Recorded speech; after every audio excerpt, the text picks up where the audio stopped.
So let's talk about better together. The 3 key breakthroughs in team building. So this is based on MIT's Human Dynamics Laboratory, where for 7 years they studied thousands of employees in different departments in different companies around the world. And they have found irrefutably that team building is a science that is quantifiable, observable, and measurable. There's a case study where one of their companies actually made $15 million more based on their team productivity. What they did is this. They put these electronic badges on them, and they studied over 100 data points, what they called social metrics. They studied the tone of voice, the body language, how much they talked or didn't talk, who they faced toward or didn't face toward, if they talked only to the team members. They had nothing to do with what they said. It was all about how they said it. And what was shocking with their conclusions was this. They found that the most important predictor, most important for team success, was communication skills. The patterns of communication skills was a 50% variation. Now think about that number. Poor performing teams, high performing teams, a 50% variation based only on the patterns of communication skills. And it was more important than intelligence, more important than personality, skills, and even the substance of discussion. It was so important that all these things combined was not as important as the patterns of communication. Kind of crazy. Now before I get into the actual 3 breakthroughs, let's talk about individual motivation. You can't have a great team unless you have a great team leader like all of you are. So for instance, you can try to motivate someone with their job, but Gallup poll has proven that 87% of employees either are not interested in their jobs, dislike or hate their jobs. So you can say, hey, do your job, and if they're not motivated, what are you going to do? But if you're going to motivate them with a mission, there's a guy named Daniel Pink who actually studies this stuff. He found that if you want to be motivated and motivate other people, you have to have autonomy, mastery, and purpose. So if you have employees, and you say, you know what, this is your responsibility, I'm going to give you the autonomy to finish this task. Here's a task and skill you have, here's the ability to master that task, but most importantly, what purpose are you giving them? If it's just a job anyone can have, but if you have a mission and a purpose, that's something that's inspiring.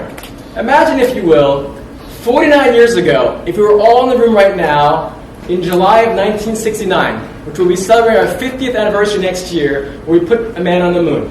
Imagine if, again, we're in this control room. Are we thinking about a job that we're part of? Are we thinking about a salary we have or a compensation? We're excited, motivated that we will be putting a person on the moon. That requires us to build a rocket ship, 400,000 people, mind you, for the whole team, to shoot into outer space, to go 200,000 plus miles onto the moon surface. That's a mission. How crazy excited would all of us be to be part of this team that changed the world? Now you tell me, is that more motivating than, oh, Chris, I got to go to a job today? Or, you know what? I'm part of a mission, part of a team that's changing the world. Now let's give you very specific, actual business examples. As Ron said, I talk about story-based leadership. It's not a surprise that every single leader on this list of the most admired companies according to Fortune has stories that are the basis for their success. You look at someone like Apple and Steve Jobs. Steve Jobs had this phenomenal story where he grew up really poor, didn't do well in school, but when he got to be at the helm of Apple, which he created, when he was trying to get John Scully, who was one of the executives at PepsiCo, he said, hey, John. He didn't try to get him to PepsiCo by saying, John, I'm going to pay you more money, I'm going to give you stock options, and by the way, you can use a private jet. He said, John, do you want to keep selling sugar water, or do you want to change the world? Now you tell me, do you want to work at Pepsi and sell sugar water, or do you want to change the world with Shelter?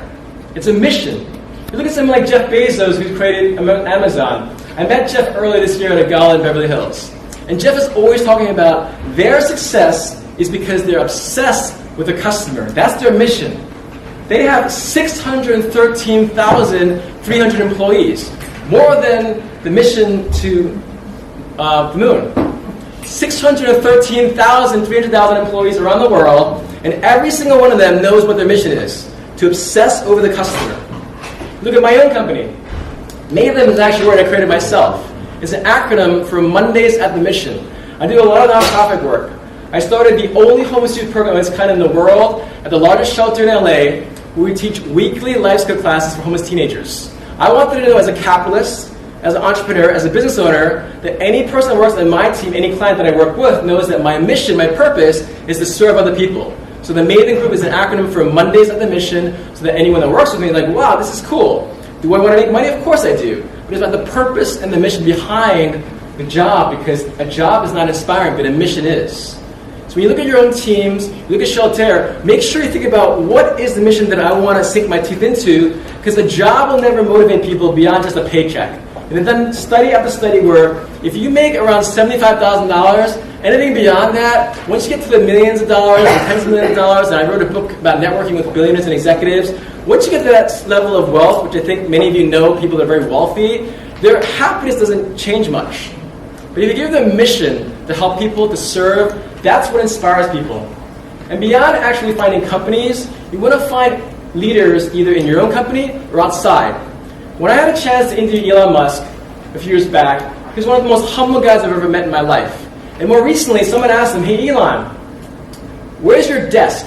And he said, you know what? I don't really have a desk. I moved to where the biggest problem is in Tesla. Now I want you to focus on that one little statement. Imagine again, we are all in the Model 3 production factory right now. We're hearing all this press that's negative, we're not meeting deadlines, everyone wants us to die, and yet all of a sudden that we're depressed and fatigued and disappointed and our head is down, and all of a sudden we see Elon Musk in the factory with us. You tell me as leaders, if you were to see Elon Musk come by, I'm like, that's pretty inspiring. So all the things that I share in the next few slides about team building and team success and breakthroughs, none of that will matter if you do not lead by example. Actions speak way louder than words. And when Elon Musk is in the production studio, that speaks volumes for anyone that's there. So let's dive into these simple breakthroughs. And I want to stress the word simple. When people ask me, hey Chris, you seem very focused. You seem very productive. You seem like you don't really get distracted. And I tell them, a simple solution for you is this. How many of you have a smartphone? Never. Obvious, right? But how many of us always have our smartphone on us where you have the buzzer on, you have the light on, you have the notifications on, you can't leave home without your phone? The way that I stay productive is I turn off all my notifications. I put my phone on airplane mode. I turn off my phone. It seems so simple, but if you want to be more focused, more productive, I challenge you to just turn off your phone for an hour, or imagine a day, and you'll be shocked at how much of a breakthrough that will be, because we are all becoming these Pavlovian dogs. We're like, oh my God, I got a text. Oh my God, I got an email. Wait, I got to send an email back. No one has to send any email or text message immediately. That's our own Pavlovian dog. It's like, oh my God, I see the light. I got to check. But if you want a simple breakthrough in your life, just don't check your phone so much. It's like the most rudest thing. When I have a friend, I will call him out point blank. I'm like, look, we're having dinner right now. Do you want to check your phone, or is that phone more important than I am?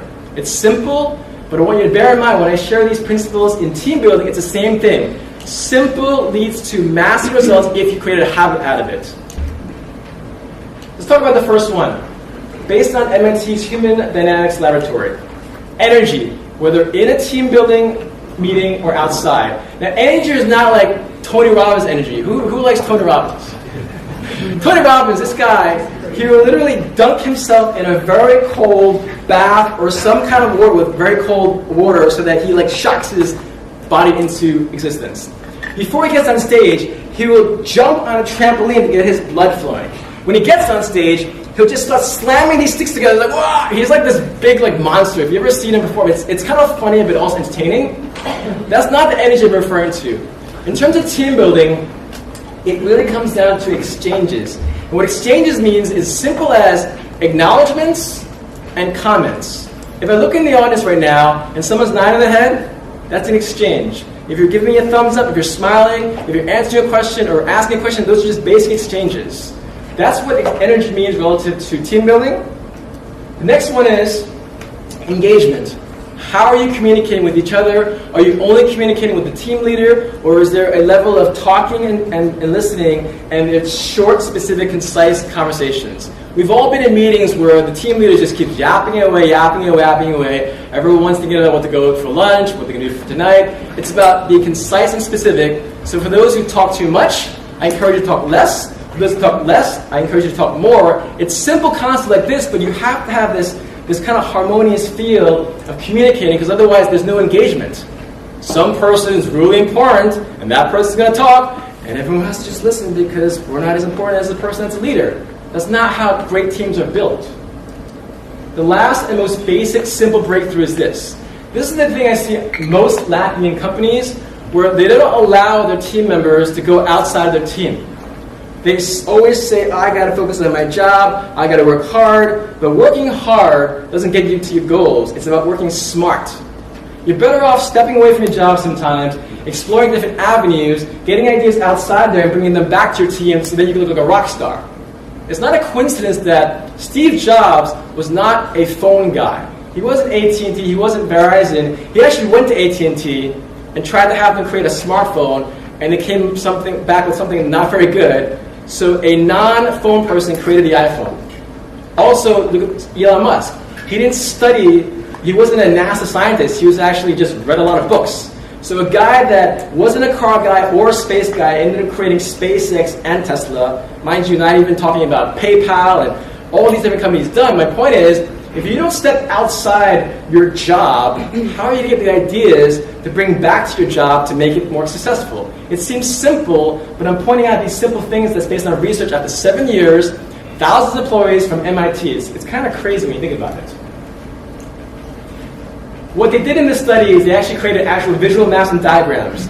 On the left-hand side, all you need to see is this. There are 8 people in that room. The primary energy is from those 3 people, but the main thick line is pretty much the boss dictating what he or she wants to the entire team. But notice how there's so many people there, there's no energy, there's no lines coming out, meaning they're not engaged at all. You go to the engagement part. There's not much communication going on except for 2 or 3 people, but you can tell, if you're the person that has no energy coming out, no engagement, why should you feel successful as a team member if you're not part of the engagement? And lastly, for the exploration, you don't have to even see that if you're back there, but essentially there's 10 teams listed out there. Imagine each team is a child.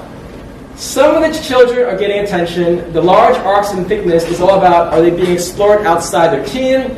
A lot of them don't have any love, so you tell me, will you feel engaged in your company, your team, if you're not getting the extra love from corporate or from management? So this is a very basic framework of how they're able to define, these are the deficiencies we have, this is what we need to fill, but it goes back to you as a leader. If you think you're the smartest person in the world, maybe you're pretty smart, but maybe it might help you to just allow your employees to have that space to share their ideas and their thoughts and their value, because this is based on science. Not my opinion. On the right-hand side is what you ideally want, which are you have all these different cross-sections of engagement, of communication skills. The left-hand side is just people that are listening, but they're not necessarily there, they're not really engaged. And this is, again, this is the ideal. You have meetings, and I used to work for American Express. I have my own company for the last 18 years. I've worked with companies and clients from around the world. The ideal is the right-hand side. There'll be certain meetings where I'll be talking, my team will be listening, they will have low energy, I'll have high energy, but that's just more of a kind of like saying, okay, these are some instructions, this is some of the plans, but we're building out a campaign, a marketing campaign, business development campaign, a branding campaign. We all ideally want to have equal communication skills and engagement, otherwise people won't feel like they're part of a team. I stress how simple it is, but it works. And lastly, this is a 3-week campaign in marketing. The top arrows on the top left, the thin arrows, that essentially is just face-to-face interactions. The below arrows are email. So the thicker the arrows are on the top left-hand side, that pretty much says they communicated only via email. And the only time they communicated via face-to-face interaction on the bottom right-hand side was when the campaign was over, it was disastrous, and therefore they didn't get on the phone or get in person to figure out what happened that went wrong. Now this is the bad thing that happens in life. Most of the communication in terms of successfulness, it's about face-to-face interaction where 35% of your variation in improvement for a team is based on face-to-face. Now, I don't suggest you look like that toward your coworkers or your employees, obviously. I just thought it was a cool picture. And I don't suggest you wear that Christmas outfit, even though it's kind of cool, right? My point is, how shocking is it that if you have face-to-face interaction, you have a 35% chance of more improved outcomes? Which means these meetings are so important. So kudos to you for being here. But beyond these actual physical meetings, how are you doing video calls as much as possible? Because the worst thing you can do is emailing, texting for building relationships. That's the worst thing you can do. And let's dive into the actual how do you communicate better. The reason why emails and texts are so bad, and you can kind of like look at examples in the past where you get an email from your higher-ups, you get an email from your employee, and you read the email and you're like, did he or she just say that? You infer certain feelings that they may or may not have in that email or text, but all it is are words that you're reading. And the reason why it's dangerous to use only text and email if you have important things to share is because your words are only 7% of your effectiveness. 7%. 93% of your effectiveness as a communicator is based on the tone of voice and your body language. Now let me demonstrate. If I say to you, I love cookie and cream ice cream. Just my words, right? But if I say, I love cookie and cream ice cream, with the tone, a little bit more impressive, right? But if I say, I love cookie and cream ice cream, oh my gosh, right? Now again, I'm over-dramatizing this, but if you say you want to be a better communicator, if you want to lead your team, if you want to inspire them to have a better success as a team, you can't communicate when I just told you based on science that 50% of your team's success is based on communication skills and the patterns of communication. If I'm telling you that you're not going to be a great communicator if you're only focusing on words, because 93% of your communication skills is based on non-verbal things. It's pretty crazy. Next is this. We talked about exploration. The next two slides, in my opinion, if you actually process this and are self-aware, this will have a tectonic transformational shift, not just in your teams, but in yourself and in any relationship you have. Because I took this outside of the business setting, explored in different mediums, and these two next slides are based on marriage, romance, love, and those kind of relationships. Has anyone heard of this guy, Dr. John Gottman? He created a love lab. He found that he has a 90% success rate in deciding and predicting whether a couple will stay in marriage or not. 90%. Look him up. Dr. John Gottman has a love lab where he has a 90% success rate in deciding if a couple fails or succeeds in a marriage. And he found that all the failed marriages, which probably is the best team in the world, right? Your mom, your wife, your husband. The ones that failed either had super critical people, where they're being attacked. They're contemptuous, where you're not only attacking them, but you're questioning their value, you're trying to insult and abuse them. They're defensive, where they're like always trying to guard themselves, they feel like a victim. And lastly, they want to avoid conflict, so they have a stonewall.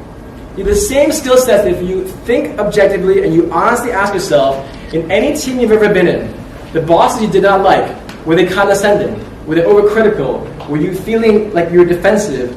These things that we apply to love, I see it all the time in very successful teams that I'm a part of that I lead, and the most unsuccessful teams that I'm a part of, one of the leaders will always have one of these things that they're so condescending that you don't feel like you can talk to them because you're intimidated. So that's one aspect outside the box of business. This other one is called the 5 love languages. Has anyone heard of this? Mm-hmm. This had such a transformative awareness, because every single ex-girlfriend I thought of, I'm like, whoa. Now I don't know why it didn't work out well, because she didn't share the same love languages. But these same love languages is also with my parents and with my other family members and with friends. And so if you, let's say, have employees that have a love language of affirmations, and you keep paying them a lot of money, you have quality time, but all they want to hear is, Chris, you're doing a great job. You just saved a lot of money on salary increases. Or maybe they don't like affirmations, but they just want quality time. What if you just found out that, wow, if you just spent 20 minutes face-to-face time with them every week, how powerful would that be to build that relationship? Because it's so simple and basic, but We all have different ways to process and receive not just love, but affection. But I highly encourage you to think about these 5 things and the prior 4 things, because in my life, both professionally and personally, it was mind-blowing to know this. On a very personal note, I grew up in a very traditional household. I was born and raised in New York City. My mom and dad are immigrants from Hong Kong. Chinese people traditionally, they're not the most lovey-dovey people from a physical affection standpoint. So the love languages that my mom and I had, I knew that she loved me, but she didn't say it and feel it and show it the way that I wish she did, which is I am more about physical affection, affirmations, and she was more about acts of service and quality time. Now, as a kid growing up in Queens, I don't really want to hang out with my mom, per se, right? But it wasn't until I got older where I said, wow, all this time I thought that I had this disconnect with my mother, but it really was, we just had different priorities with how we received and processed love. It's just shocking and amazing. But again, this applies to my coworkers, my team members, to my colleagues. If you objectively look at how they process and receive love, you'll be shocked and amazed at how transformative this one slide and these 5 actions will be. It really is quite phenomenal. Beyond the communication skills, this is the character for listening in Chinese.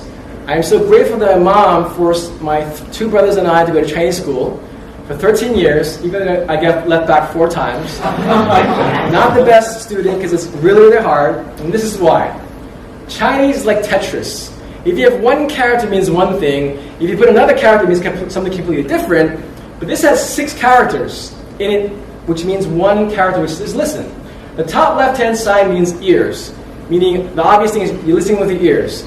The bottom left, that is the character for king, which means you respect someone. The top right is the character for 10. Right below that is eyes. So imagine you don't just have 2 eyes, you have 10 eyes.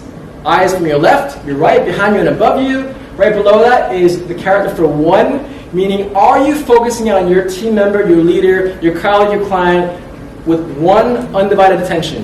You're not looking at your phone, you're not checking your email, you're focusing on one undivided attention. But the most important thing about listening is the bottom right-hand character, which is the character for heart.